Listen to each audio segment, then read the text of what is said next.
আমাদের নতুন করে মনে হচ্ছে আমরা কি স্বাধীন? আমরা স্বাধীন থাকতে চাই, আমরা যেন পরাধীন না হয়ে যাই। আমাদের নাগরিকত্ব যেন কেড়ে না নেওয়া হয়, আমাদের মধ্যে যেন বর্ণ বৈষম্য না হয়, আমাদের মধ্যে যেন ভেদাভেদ না হয়, আমাদের মধ্যে সবাই যেন ভালো থাকে। এটা কেউ যদি বলে আমাদের এখানে ফর্ম ফিল আপ করুন আমরা দেব, কোনো না জেনে ফর্ম ফিল আপ করবেন না। আপনার ডিটেলস নিয়ে গিয়ে ভোটার লিস্ট থেকে নাম্বার দিয়ে দেবে আর নিয়ে বলবে এই নাও এনআরসির নোটিশ নাও।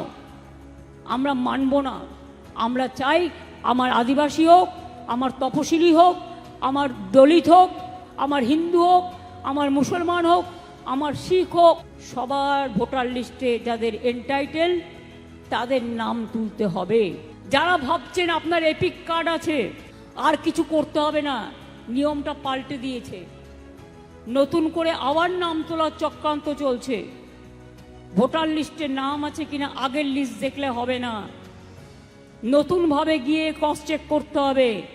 আর যাদের এখন 2002 সালের আগে জন্ম হয়েছে বলছে তাদের বাবা মায়ের বার্থ সার্টিফিকেট লাগবে।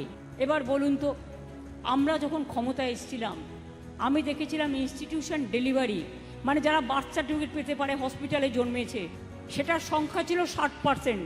তার আগে 20 থেকে 30 থেকে 40 50 হয়েছে। আমরাও হোম ডেলিভারি, আমাদের এই স্কুলের সার্টিফিকেট। এবার আপনারা আমাকে বলুন, এখন যদি বলে 2 সালে যার 18 বছর বয়স হয়েছে সেই 46 বছর আগেকার বাবা মায়ের বার্থ সার্টিফিকেট জোগাড় করতে হবে, কজনের আছে?